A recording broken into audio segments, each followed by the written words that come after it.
क्या रिजल्ट्स आए जब आपने कंट्री लेवल पे सर्वे किया? पीटीआई इस वक्त सबसे लीडिंग पार्टी है उसके अंदर, लेकिन gap between the first and second is narrowing day by day. पिछले दिनों सर्वे हुआ और नवाज शरीफ जो है वो पाकिस्तान के मकबूल तरीन लीडर हैं, तो इस तरह का कोई सर्वे आपने भी किया है? उन सर्वेज के अंदर मकबूल तरीन लीडर तो वही हैं जो कि पहले नंबर 804 है। राय के लिहाज से पीटीआई आगे है, लेकिन जब उसको अब नंबर ऑफ द सीट्स के अंदर तकसीम करेंगे तो वो सूरत हाल हमें नजर नहीं आती जो सोशल मीडिया में हमें नजर आती है कि इंडिया सिंह के अंदर पीपल्स पार्टी बहुत स्ट्रॉन्ग है। पंजाब के अंदर इस पर टफ कॉम्पिटिशन है पीटीआई और पीएमएलएन के अंदर, वहाँ पे नेक टू नेक फाइट है।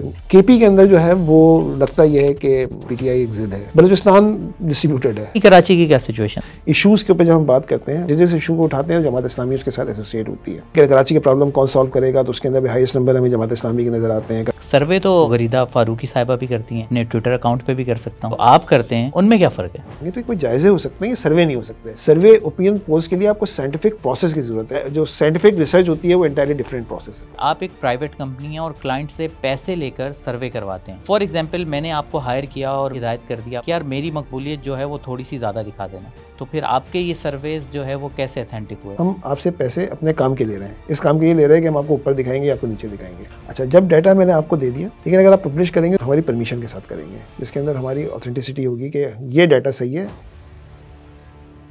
पाकिस्तान में इलेक्शन का मौसम है और हर सियासी जमात अपनी मकबूलियत का दावा भी कर रही है। ऐसे में रिसर्च, पोल और सर्वेज भी आ रहे हैं, मगर ये रिसर्च और पोल्स किस तरह किए जाते हैं और ये कितने अथेंटिक होते हैं, आज हम इस पर बात करेंगे। और इस पर बात करने के लिए हमारे साथ मौजूद हैं काशिफ हफीज सिद्दीकी साहब, जो मशहूर इदारे पल्स कंसल्टेंट के CEO हैं। आइए उनसे बात करते हैं। सर अस्सलाम वालेकुम, कैसे हैं आप? वालेकुम सलाम, अल्हम्दुलिल्लाह। अच्छा सर, सबसे पहले तो ये बताएं कि आपने लेटेस्ट पॉलिटिकल सिचुएशन में आपने कोई लेटेस्ट सर्वे किया है, और अगर किया है तो उसके क्या रिजल्ट्स हैं? अगर मैं आपसे कहूँ कि पाकिस्तान की वो सियासी जमातें जो इस वक्त पूरे पाकिस्तान के अंदर मौजूद हैं, वो हैं 3 से 4 जमातें हैं। मतलब जैसे आप कहें बड़ी जमातों के अंदर, उसके अंदर पीपल्स पीटीआई है, दर्जा बदर्जा मैं आपको नाम लूँगा, फिर उसके बाद जो है वो पीएमएलएन है, फिर पीपल्स पार्टी है, तहरीक लब्बैक को आप कह सकते हैं कि किसी न किसी मसला की बुनियाद पर जमात इस्लामी है। ये 5 पार्टियाँ ऐसी हैं जो कि तकरीबन पूरे पाकिस्तान के अंदर आपको हर जगह मिलेंगी, किसी न किसी हर ज़िले के अंदर हर जगह आपको उसके अंदर मिल जाएंगी। तो यकीन पीटीआई इस वक्त सबसे लीडिंग पार्टी है उसके अंदर, लेकिन gap between the first and second is narrowing day by day. पहले के मुकाबले में चीज़ें कम हो रही हैं। पहले बहुत वास्ट डिफरेंस था, उसकी बहुत सारी वजूहत हो सकती हैं, लेकिन यह है कि वो डिफरेंस जो है वो कम होता चला जा रहा है, वो चीज़ें कम सुकड़ रही हैं आहिस्ता आहिस्ता वो गैप। इसकी बहुत सारी वजूहत हो सकती हैं, कुछ ऑर्गेनिक कुछ नॉन ऑर्गेनिक, लेकिन ऐसा नहीं होता। जैसे मैंने आपसे कहा, जब कैंपेन रन होती है तो बहुत सारी चीज़ें चेंज होती हैं। सर ये जो आप बता रहे हैं कि पीटीआई लीडिंग, ये मतलब सीट वाइज है या मतलब मकबूलियत वाइज है या क्या है ये? देखिए, इस तरह मैं आपको थोड़ा सा मज़ीद बैकग्राउंड के साथ चलता हूँ। हम पाकिस्तान में 4 सूबे हैं, 4 सूबों की अपनी अपनी डायनेमिक्स हैं। हम जब पल्स कंसल्टेंट के प्लेटफॉर्म से जब हम पाकिस्तान को एवेल्यूएट करते हैं, तो हम पाकिस्तान को 17 से 18 कल्चरल बेल्ट्स में तोड़ते हैं। अच्छा, ये कल्चरल बेल्ट जो हैं, हर एक की अपनी अपनी सोशो इकनॉमिक है, हर एक का अपना मौसम है, हर एक की अपनी बुदोबाश है, हर एक की अपनी पॉलिटिकल चॉइसेस हैं। तो आप एक ब्लैंकेट के अंदर नहीं कह सकते कि यार इस एरिया में ये है, इस एरिया में ये है, इस एरिया में ये है। लेकिन प्रीडोमिनेटली जिसे हम चारों सूबों में कहीं ना कहीं हमें कुछ चीज़ नज़र आती है, तो मेरा सिंध के अंदर हमें पता है कि इंडिया सिंध के अंदर पीपल्स पार्टी बहुत स्ट्रॉन्ग है। उसकी कोई भी वजूहत हो सकती है, उसको आप एक तरफ कर दें, लेकिन ये है कि कराची के बाद आप निकलते हैं, कराची में भी उसका इन्फ्लुएंस है, लेकिन कराची के बाद हर जगह वो डोमिनेट करती है। पंजाब के अंदर इस पर टफ कंपटीशन है पीटीआई और पीएमएलएन के अंदर, हमें पीपल्स पार्टी बहुत पीछे नज़र आती है उसके अंदर, लेकिन वहाँ पे नेक टू नेक फाइट है। बाज़ एरियाज़ में पीटीआई, मतलब अगर 3 एरियाज़ की बात करें, बाज़ जगहों पे पीटीआई आगे है तो बाज़ जगह पे पीएमएलएन नेक टू नेक है उसके अंदर। और आपको पता है इस वक्त कैंपेन पीटीआई रन कर रही है, पीएमएलएन कर रही है, पीटीआई तो कहीं नज़र नहीं आ रही। There are so many things. KP के अंदर जो है वो लगता यह है कि जैसे आप ये कहें कि पीटीआई एक ज़िद है वहाँ पे उनके लोगों के दरमियान, और वो उनका एक अपना अलग नैरेटिव है उसके अंदर। हज़ारा बेल्ट का अपना चीज़ें हैं, लेकिन केपी का मजमूई सूरत हाल हमें एक जैसी नज़र आती है। बलूचिस्तान डिस्ट्रीब्यूटेड है सरदारों के दरमियान, उसकी कोई एक सोच नहीं है उसके अंदर। तो जब हम कलेक्टिव स्पीड में देखते हैं तो राय के लिहाज से पीटीआई आगे है उसके अंदर, लेकिन जब उसको आप number of the votes, number of the seats के अंदर तकसीम करेंगे तो वो सूरत हाल हमें नज़र नहीं आती जो सोशल मीडिया में हमें नज़र आती है। जो सोशल मीडिया का नैरेटिव है वो हमें वहाँ नज़र नहीं आता। उसकी एक छोटी सी एग्जांपल, अगर आप थोड़ा सा पीछे चले गए और थोड़ा सा सुकून के साथ बैठे, तो उसमें ये है कि 2013 में भी सोशल मीडिया के ऊपर पीटीआई जीती हुई थी, लेकिन जब इलेक्शंस होते हैं तो डिफरेंट ग्राउंड रूट रियलिटीज़ और election dynamics are entirely different from the whatever the social media is जो भी आ रहा होता है उससे। तो सर इसीलिए ग्राउंड रियलिटीज़ जानने के लिए तो हमने आपको बुलाया है, क्योंकि हम सोशल मीडिया, जी जी पूरा मैंने डिफाइन कर दिया। अच्छा, तो आपने कहा कि सिंध से पीपल्स पार्टी, केपी के से पीटीआई और पंजाब में टफ कंपटीशन है, तो इसमें तो कुछ सरप्राइजिंग नहीं लग रहा फिर तो? पहले भी यही था। देखिए बात ये होती है, रिसर्च दो चीज़ें करती है। रिसर्च या तो आपके हाइपोथेसिस को कंफर्म करती है या आपके हाइपोथेसिस को डिनाई कर देती है, और एक तरह से आपकी सिचुएशन एनालिसिस बता देती है कि आज क्या हो रहा है। तो रिसर्च ये बता रही है आपकी, हो सकता है कि आपके हाइपोथेसिस वो कंफर्म हो रहा है या आपका हाइपोथेसिस डिनाई हो रहा है। कहीं आपको सरप्राइज मिल रहा है, कहीं आपको सरप्राइज नहीं मिल रहा। That's all. कराची के हवाले से कुछ बताएं कि आपने कुछ रिसर्च या सर्वे किया हो। देखिए कराची में ना जैसे आप ये कहें कि कराची की डायनेमिक्स की एक पूरी हिस्ट्री है कराची की पॉलिटिक्स की ना। कराची की पॉलिटिक्स और केपी या पंजाब की पॉलिटिक्स में ज़मीन आसमान का फ़र्क है। यहाँ पे 25-30 साल एक पार्टी ने रूल किया है, जैसे आप कहें ना, रूल और दिन और रात का रात। एक लोगों का ख्याल है कि उसको आके पीटीआई ने चैलेंज किया, लेकिन ऐसा नहीं है। वो सबसे पहले वो चैलेंज या उसकी मोनोपोली जो है सबसे पहले 2002 में चैलेंज हुई, जब एमएमए ने उनके उसको किया। ये लोगों का ख्याल है कि 2013-2018 में तब्दीली आई। असल तब्दीली तो सबसे पहले 2002 के अंदर आ चुकी थी, और कराची वालों ने दी थी, कहीं बाहर के लोगों ने नहीं दी थी। और कराची के मेन एरियाज से उसमें भी बहुत सारी चीज़ें थी। 5 सीटें अगर उनके पास से आ गई सूबाई असेंबली के अंदर हो गए तो देयर सो मेनी थिंग्स। और आधे दिन के अंदर प्रेस कॉन्फ्रेंस भी फारूक सत्तार साहब की, लेकिन वो तमाम चीज़ें हम पॉलिटिक्स से बात नहीं करते तजियों पे। लेकिन ये कि वो मिथ जो है वो 2002 में टूट चुकी थी। 2008 में वो कोई चैलेंज करने वाला नहीं था, कोई चीज़ नहीं थी। 2013 में जो है वो अगर मैं आपको बड़ी इंटरेस्टिंग सी बात बताऊं कि अगर मेरा जो ख्याल है, जो मेरी ख्याल भी नहीं है, मैं अपने किसी नंबर की बुनियाद पे आपको कह रहा हूँ, अगर जमात इस्लामी इलेक्शन का बाइकआउट नहीं करती, अगर जमात इस्लामी इलेक्शन का बाइकआउट नहीं करती तो पीटीआई की 5 सीटें थी। अच्छा, ठीक है, क्योंकि Jamaat Islami was doing the हिफाजत ऑफ पीटीआई वोटर्स, क्योंकि वो आखिर वक्त तक बैठे रहते थे, उनके पास चीज़ें थी। वो निकल के आ गए तो फिर सब चीज़ें हो गई। उसके बाद 2018 आता है। 2018 में जो है वो हमने कराची में बहुत बड़ा काम किया था, तकरीबन कोई 12-13 सीटों पे काम किया था। और जो रिफ्लेक्शन जो नज़र आ रहा था वही नज़र आ रहा था जो कि 2014 में आया। अगर वो ये कहता है कि हमसे सीटें छीन ली गई, वो ये कहता है कि नहीं ऐसा ऐसा हुआ, तो ऐसा नहीं हुआ। अवामी राय ये थी। यकीनन कुछ जगहों पे कुछ चीज़ें मैनेज होती हैं, लेकिन वहाँ पे मैनेज होती हैं जहाँ पे चीज़ें बहुत क्लोज़ हों।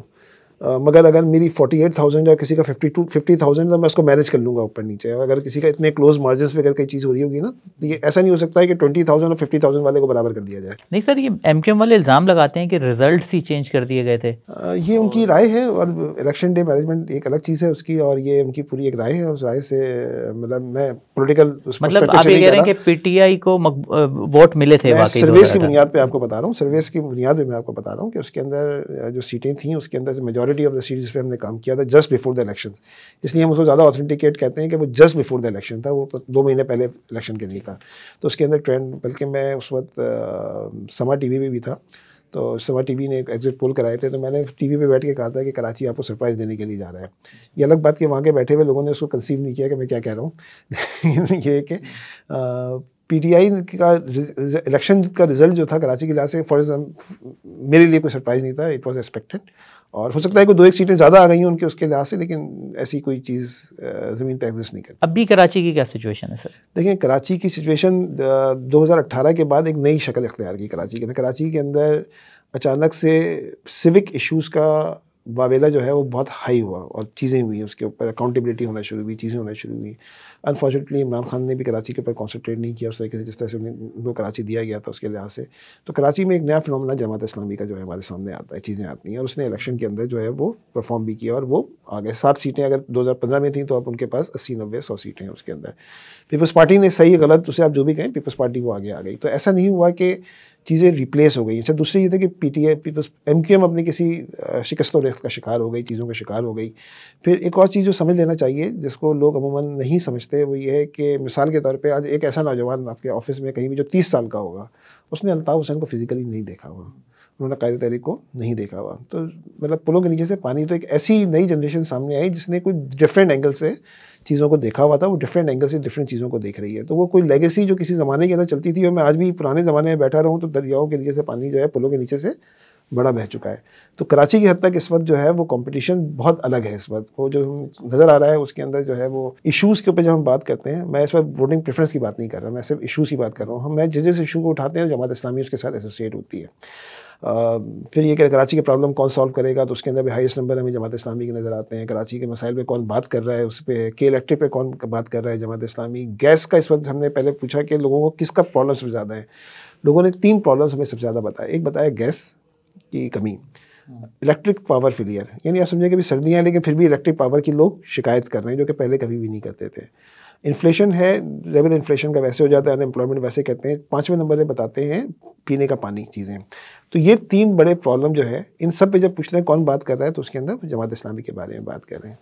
आप इस तरह समझ लें कि देखिए सोसाइटी में एक बात हम कहते हैं कि marketing is not the battle of product, is the battle of perception. लोग जो है ना परसेप्शन बनाते हैं। आपका इमरान खान का परसेप्शन, इमरान खान ने 2018 में क्या किया कि परसेप्चुअली पोलराइज कर दी सोसाइटी। एक तरफ पटवारी कर दी, एक तरफ ये कर दिया, हर एक को मतलब उन्होंने नाम दे दिए। फिर बाद में एक नई पोलराइजेशन हमने देखी 2021-22 के अंदर, जिसके अंदर और सारी टर्म्स इस्तेमाल हुई, चीज़ें हुई, तो उसके अंदर वो बैकफुट के ऊपर जो है वो पीटीआई गई। जैसे वो पीएमएलएन 2018 में गई थी, गई, फिर नई चीज़ें सामने आ गई 2022 में, हमें नई चीज़ें सामने नजर आना शुरू हुई।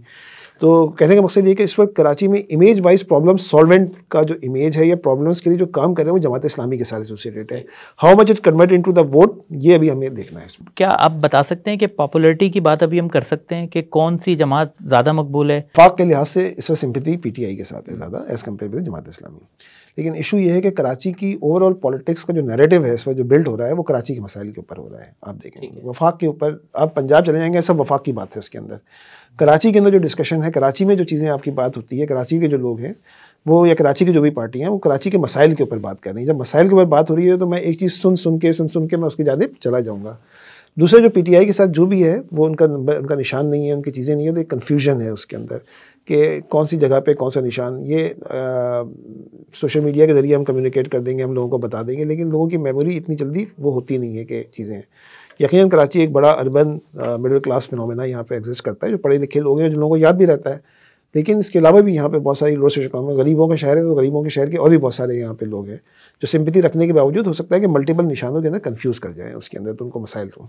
अच्छा, आपने कोई मतलब पॉलिटिकल लीडरशिप के हवाले से भी कोई सर्वे किया है कि जैसे भी पिछले दिनों आया था कि सर्वे हुआ और नवाज शरीफ जो हैं वो पाकिस्तान के मकबूल तरीन लीडर हैं, तो इस तरह का कोई सर्वे आपने भी किया है? देखिए, हमने सर्वेस जो किए हैं उन सर्वेस के अंदर मकबूल तरीन लीडर तो वही हैं जो कि पहले नंबर 804 है। अच्छा, कौन? इमरान खान जी, जो मकबूल लीडर हैं।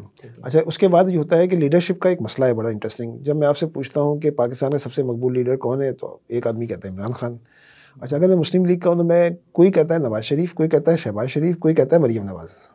ठीक है, किसी एक नाम के ऊपर यकसू नहीं है। कोई कहता है बिलावल भुट्टो, तो कोई कहता है आसिफ अली जरदारी। तो मैं किसी एक नाम पे, पीटीआई का एडवांटेज है कि उनका लीडर का एक नाम है, तो वो यकसू होकर टॉप पे आ जाता है, वो टॉप पे रहता है उसके अंदर, इसमें कोई उसकी बात नहीं है। अच्छा, मुस्लिम लीग के नंबर्स को आप सारे कंबाइन कर लें तो वो कहीं क्लोज आते हैं हमारे मुताबिक। हो सकता है किसी दूसरे के पास कुछ और आ रहे हैं, हम किसी दूसरे को चैलेंज नहीं कर रहे हैं, हमारे मुताबिक वो क्लोज आ जाते हैं तीनों के नाम उसके साथ जब मिला लेते हैं। अच्छा सर, ये जो आपने इन्फॉर्मेशन शेयर की, ये जाहिर सी बात है आपकी रिसर्च और सर्वेस के नंबर्स को देखते हुए आपने बताई, मगर मुझे एक बात बताएं, सर्वे तो हमारी जो हैं वो गरीदा फ़ारूकी साहिबा भी करती हैं सर्वे, तो और पोल तो मैं अपने ट्विटर अकाउंट पे भी कर सकता हूँ। तो उन सर्वेज़ और पोल्स में और जो आप करते हैं उनमें क्या फ़र्क है? बड़ा मुश्किल सवाल आपने पूछा है। देखें, मैं सड़क पे जाऊँ, कोई जायज़ा ले सकता हूँ, मैं उसे मैं कहता हूँ जायज़ा, कि आप 10 लोगों से पूछिए, मैं जायज़ा ये ख्याल आया कि यार इतने लोगों ने ये बात कही। दूसरी बात एक जहन में रखनी चाहिए कि शहर के मैं बाज़ार में जाता हूँ, बाज़ार में कभी मुकामी आदमी नहीं होता, उस मोहल्ले का मुकामी आदमी कभी नहीं होता।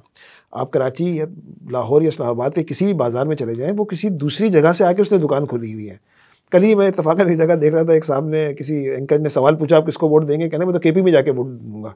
तो इस्लामाबाद का था, उसने वहाँ पर बाहर से आया हुआ है वो। तो मुकामी आप अफराद से मिलने के लिए तो आप किसी गली में जाएंगे, किसी मोहल्ले में जाएंगे, तो ये कोई जायज़े हो सकते हैं, ये सर्वे नहीं हो सकते।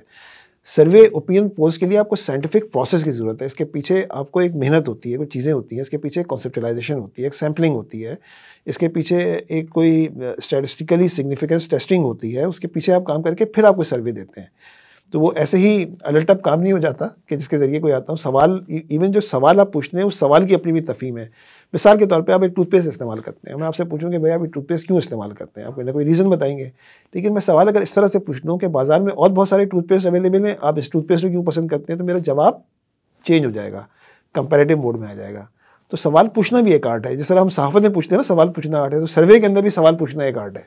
उसकी अपनी ज़बान है, उसके अपने लहजे हैं, चीज़ें हैं, और उसको मैं सर्वे करके वो मैं बाज़ देखता हूँ कि फ़लाँ आगे हो फ़लाँ पीछे, तो मैं कुछ कह नहीं सकता।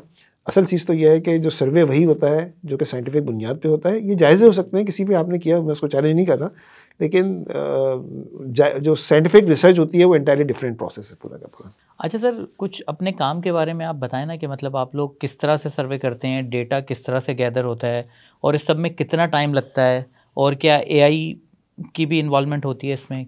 देखिए अभी तो एआई की उतनी इन्वॉल्वमेंट रिसर्च में नहीं हुई है, अब कम से कम पाकिस्तान में नहीं हुई। बुनियादी तौर पे नए टूल्स बहुत सारे इस्तेमाल होते हैं पाकिस्तान के अंदर, टेलीफोनिक सर्वेज होते हैं, असल में तो फेस टू फेस सर्वे का कोई मुतबादल नहीं होता, ऑनलाइन भी होते हैं, लेकिन बुनियादी तौर पे पाकिस्तान में ज़्यादातर फेस टू फेस सर्वेज होते हैं। ये जो सर्वेज होते हैं इसके पीछे एक बड़ा साइंटिफिक काम होता है। मिसाल के तौर पे आप मुझसे ये कहें कि पाकिस्तान 240 करोड़ की आबादी का शहर है, मुल्क है, और उसके अंदर तुम्हें कोई नेशनल लेवल का सर्वे करना है तो तुम्हें कितना सैंपल चाहिए होगा? तो मैं उनसे आपसे कहूँगा कि 3.5 से 4,000 या 5,000 6,000 का सैंपल जो है ना वो आपके लिए काफ़ी है। तो आप पूछेंगे भाई ये 5,000 के लोग कैसे जो है वो पूरे पाकिस्तान को, जो 3.5 करोड़ की आबादी है, तो मैं आपको फिर उसकी कोई चीज़ें बताऊँगा। मैं आपको बताऊँगा कि पाकिस्तान की एक सोशो इकोनॉमिक क्लासिफिकेशन है। पहले तो मैंने जैसे आपको 17 कल्चरल बेल्ट्स बताई, तो हर एक के अंदर कोई ना कोई आबादी है, तो मैं उस सैंपल को उसकी प्रोपोर्शन से तकसीम कर दूँगा। फिर पाकिस्तान में अगर मुझे 16 से लेके 24 साल या 50 साल तक के लोगों से इंटरव्यू करना है तो इनकी आबादी है। मैं अगर आपसे कहूँ कि 16 से 24 के अंदर पाकिस्तान की आबादी के 17% लोग रहते हैं फ़र्ज़ करें, और 25 से 35 में 30% लोग रहते हैं, तो मेरे सैंपल में उसी प्रोपोर्शन के साथ सैंपल होना चाहिए उस आबादी का। यानी जिस आबादी के लोग हैं, जिस उम्र की आबादी के लोग हैं, वो उम्र के लोग प्रोपोर्शन उतना ही होना चाहिए। फिर एक होती है सोशो इकोनॉमिक क्लासिफिकेशन पाकिस्तान में आमदनी के लिहाज से। ये पाकिस्तान एडवर्टाइजर सोसाइटी, उसने एक रिसर्च कराई हुई है, एक उसूल बनाया हुआ है अर्बन का अलग और रूरल का अलग। तो वो सोशो इकोनॉमिक क्लास के लिहाज से हर एक का अपना कोई ना कोई आबादी का प्रोपोर्शन है। तो ये आप बोलते हैं कि मुझे SEC A में इतना करना है, यानी अपर आमदनी में इतना करना है, मिडिल आमदनी में इतने करने हैं, D और E के अंदर इतने इतने करने हैं। अच्छा, पाकिस्तान के अंदर जो है वो 69% रूरल आबादी है और 39% अर्बन आबादी है। तो आपके सैंपल के अंदर आइडियली तो ऐसे ही होना चाहिए कि 39% अर्बन होनी चाहिए और 61% रूरल होनी चाहिए। लेकिन रूरल की जो हमारे यहाँ मिजाज है वो बुनियादी तौर पे होमोजीनस होता है, वो एक जैसी बातें करते हैं। अर्बन के अंदर डाइवर्सिफिकेशन होती है, तो यहाँ पे सैंपल को अर्बन में ज़्यादा लिया जाता है, रूरल में कम लिया जाता है, और फिर उसको फिर वेट बैक कर देते हैं एज़ पर एक्चुअल आबादी के लिहाज से कि अर्बन एक स्टैटिस्टिकल प्रोसेस है उसको। तो ये पूरे काम के अंदर सिर्फ इस सैम्पलिंग के अंदर ही हमारे 1.5 से 2 दिन लगते हैं। ऐसा नहीं हो सकता है कि आप नेशनल लेवल पे फिर ऑब्जेक्टिव बेस है। ऑब्जेक्टिव का मतलब ये है कि आप एक ऐसे टूथपेस्ट हैं जो कि अपर सोशियो इकोनॉमिक क्लास को कर रहे हैं, तो फिर मैं अपर सोशियो इकोनॉमिक क्लास और अर्बन में ही जाऊँगा। ऐसा हो सकता है कि आप सिर्फ लोअर सोशियो इकोनॉमिक क्लास को आप कर रहे हैं, तो मैं उसके मुताबिक ही आपको सैंपल लूँगा। यानी जो आपका ऑब्जेक्टिव ऑफ द रिसर्च होगा उसके मुताबिक मैं सैंपल उठाऊँगा और उसके मुताबिक मैं जब मैं साइंटिफिकली जाऊँगा, फिर उसके एक क्वेश्चनायर बनेगा। वो क्वेश्चनायर जो है वो उसमें बहुत सारे सेगमेंट्स होते हैं, उसमें अवेयरनेस होती है, यूजेज होती है, परचेजिंग होती है, बहुत सारी चीज़ें होती हैं।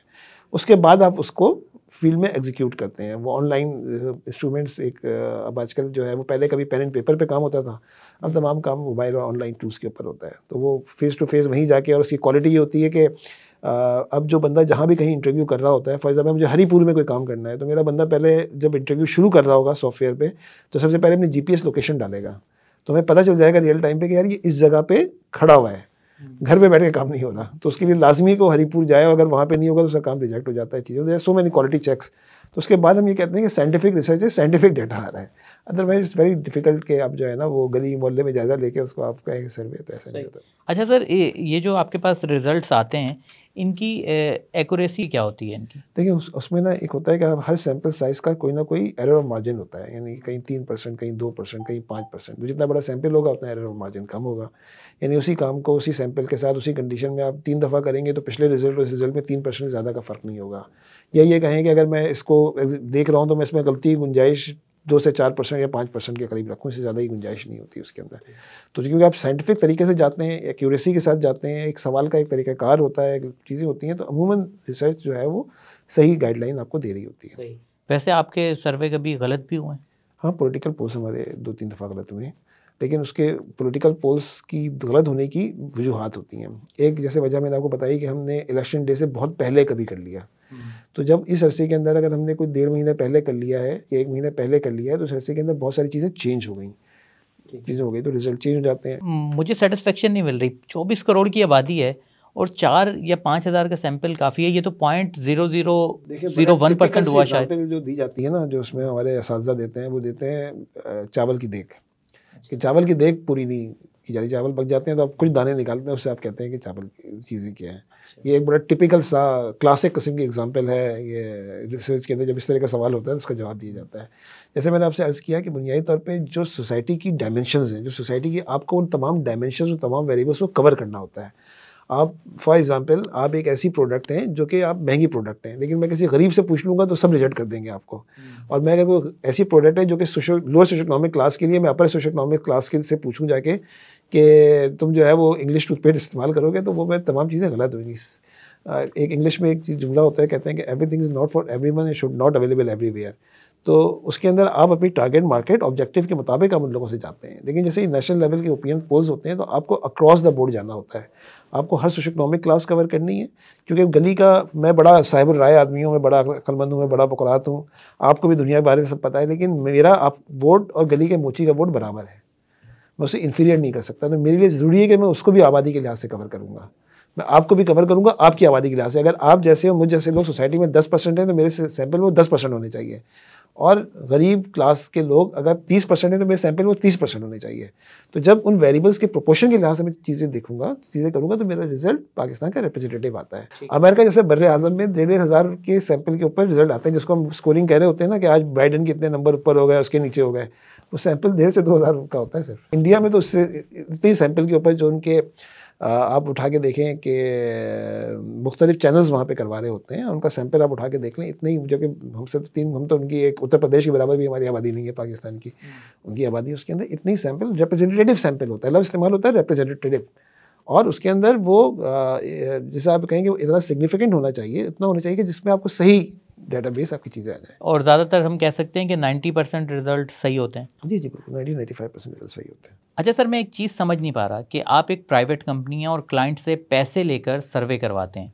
तो फॉर एग्जांपल मैंने आपको हायर किया और मैंने कहा कि यार मैं हूं और मेरे साथ 3-4 मेरे जो अगेंस्ट लोग हैं, मैं उनकी मकबूलियत जांचना चाह रहा हूं। तो मैंने आपको पे किया और साथ में कहा कि भाई ये सर्वे करवाएं, और साथ में मैंने आपसे ये भी हिदायत कर दी आपको, क्योंकि मैं आपको पे कर रहा हूँ कि यार मेरी मकबूलियत जो है वो थोड़ी सी ज़्यादा दिखा देना। तो मैंने तो आपको पे किया है तो आपको तो ये करना पड़ेगा। तो फिर आपके ये सर्वेज जो है वो कैसे अथेंटिक हुए, कौन मानेगा इनको सर? ये बड़ा अहम सवाल है। देखिए, सबसे पहले बात तो है कि we are the commercial organisation. तो कमर्शियल ऑर्गेनाइजेशन का मतलब ये है कि हमें कोई पैसे देगा तो हम काम करेंगे, खुद हम नहीं करते। अच्छा, जिसे आप कहें कि एक जुमले के लिहाज से ये कि भाई पैसे दे के काम कराया है, तो हम पैसे दे के ही काम करते हैं, बगैर फ्री में काम नहीं करते। लेकिन रिज़ल्ट जो आएंगे वो हम देंगे जो कि माशरे की सच्चाई होंगी, चाहे वो आपको पसंद आए या आपको पसंद ना आए। आप अगर 10% हैं तो आप 10% आएंगे, आप 50% हैं आप 50% आएंगे, चाहे वो आप ब्रांड हो, चाहे वो आप पॉलिटिकल पार्टी हो, या आप कोई भी एंटिटी हो। आपका जो भी सोसाइटी के अंदर स्टेटस है, आपका वही सोसाइटी का स्टेटस बताएगा। हम आपसे पैसे अपने काम के ले रहे हैं, इस काम के लिए ले रहे हैं कि हम आपको ऊपर दिखाएंगे, आपको नीचे दिखाएंगे। अगर हम आपको, आप नीचे हैं और हम आपको ऊपर दिखा रहे हैं, तो हम आपको धोखा दे रहे हैं, हम झूठ बोल रहे हैं और अपने क्लाइंट के साथ बेवफाई कर रहे हैं, उसको हम गलत मिसगाइड कर रहे हैं। और सबसे ज़्यादा अहम तरीन चीज़ ये है कि डाटा जो है ना, वो is the living thing. Data जो है ना, वो इट ऑलवेज स्पीक्स राइट और रॉन्ग। जो उसमें सबसे अहम तरीन चीज़ ये है कि उसमें से सच्चाई बता के आप बताएंगे ये डाटा ये कह रहा है, आप ये समझ रहे हैं डाटा ये कह रहा है। अच्छा, जब डाटा मैंने आपको दे दिया, ठीक है, ये आपका प्रोग्रेटिव है, उसे आप पब्लिश करें या ना करें, लेकिन अगर आप पब्लिश करेंगे तो हमारी परमिशन के साथ करेंगे, जिसके अंदर हमारी ऑथेंटिसिटी होगी कि ये डाटा सही है। उसके साथ जो है ना, खासतौर पर ओपिनियन पोल्स वगैरह का डाटा कोई हमारे नाम से नहीं छाप सकता, वो छपेगा जो हम छापेंगे। पहले आप हमसे यानी कि कहेंगे जो आपने जारी किया है सिर्फ वही छपेगा, वही छपेगा, ऑथेंटिकेट वही होगा जो हम जारी करेंगे। ये आपकी शर्त होती है? ये हमारी शर्त होती है। ऐसा नहीं हो सकता है कि आपके कहने के हमारे मतलब है कि आप उस डाटा में से कोई भी मैनिपुलेशन करें या कोई भी चीज़ करें। तो हम अभी किसी ने एक काम ये किया कि हमारे एक इदारे के नाम से एक वो बना दी कि पल्स कंसल्टेंट ने सर्वे किया, एक पोस्ट चल पड़ी, हमने उसके ऊपर अपने जो भी हमारे ऑफिशियल अकाउंट से फेक लिख के हमने चलाया बाकायदा। हमें उसका माली नुकसान भी हुआ, हमारे पास वो क्लाइंट नहीं आया जो भी जिसने किया था, लेकिन ये कि हमने कचाया कि फेक है, हमने नहीं किया ये वाला काम। नहीं, मतलब उन्होंने करवाया आपसे ही था? हमसे नहीं करवाया था, उन्होंने हमारा नाम इस्तेमाल करके हमारे लोगो लगाया, चीज़ें सोशल मीडिया पे आपको पता है जेनरिक चीज़ें चल जाती हैं। तो किसी ने पूरा सर्वे जारी कर दिया, हमने उसको पूरा डिनाइल दिया उसका, और उसको हमने कहा फेक और ये चीज़ें नहीं है। तो अगर कोई काम हमसे भी करवाए और वही हम जारी करेंगे जो कि हमने काम किया है, जिसमें हमारे नंबर सही आ रहे होंगे, उसको मैनिपुलेट करके अगर आप कहें कि मेरी मर्जी के मुताबिक तुम जारी कर दो, तो ऐसा हम नहीं कर सकते। सर बहुत शुक्रिया आपके वक्त का। शुक्रिया। इंशाल्लाह आपसे दोबारा भी मुलाकात होती रहेगी।